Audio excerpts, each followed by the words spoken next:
In other news, Russia's clinched a deal to host the legendary Formula One Grand Prix for the first time. The motor racing event will take place in Sochi, of course the city going to host the 2014 Winter Olympics. The F1 drivers will compete on a challenging circuit and use the brand new infrastructure built for the games. Denis Bolotsky has more. This is the moment that Russian Formula One fans have been waiting for. It took more than 3 decades to find a suitable venue and to convince the Formula One managers that the world's most popular racing competition can be held here. Many other locations, including Moscow and St. Petersburg, did not pass the test. So now it won't be just skis, skates and sledges that will get Sochi into the headlines in 2014. In addition, the city will be hosting the Russian Grand Prix. The contract was signed by the Formula One owner Bernard Ecclestone and Krasnodar governor Alexander Tkachев. Several Russian companies, including Basel, Lukoil and Megafon, are among the sponsors. Prime Minister Vladimir Putin met with Bernard Ecclestone and welcomed the advent of Formula One to Russian soil. The government will also provide support for the project. It'll take $200 million to get the track up and running, and the rights to hold the races will cost the city about $40 million a year. However, the organizers say the profits will be much higher. Sochi won't be just a ski resort in winter and a Black Sea beach resort in summer, but also a popular destination for F1 fans in the low season during the autumn months. So now the contract signed, Russian sports officials have a reason of their own for a champagne shower.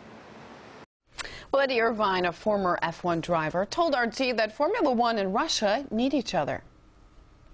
Well, to be honest, it's been trying for a long time to have a Formula One race, and it's well overdue. You know, Russia's a great country, a great economy, and Formula One really needs to be in Russia as much as Russia needs a Formula One race.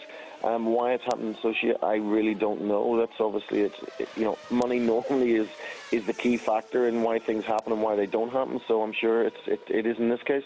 Whenever I go to races, there are you know, Monaco and places like that, there definitely is a lot of Russian fans there. So there is maybe a little bit underground in Russia at the minute because there is no race. But you've got a driver there now in Petrov who's done you know, a good job intermittently. If he can raise his game a little bit more and become a permanent fixture in Formula One, then you've got a driver there. You're going to have a race there. There's no reason why Formula One can't be huge in Russia. Russian Prime Minister's press secretary Dmitry Peskov thinks the project will be good for the entire country, not just the city of Sochi.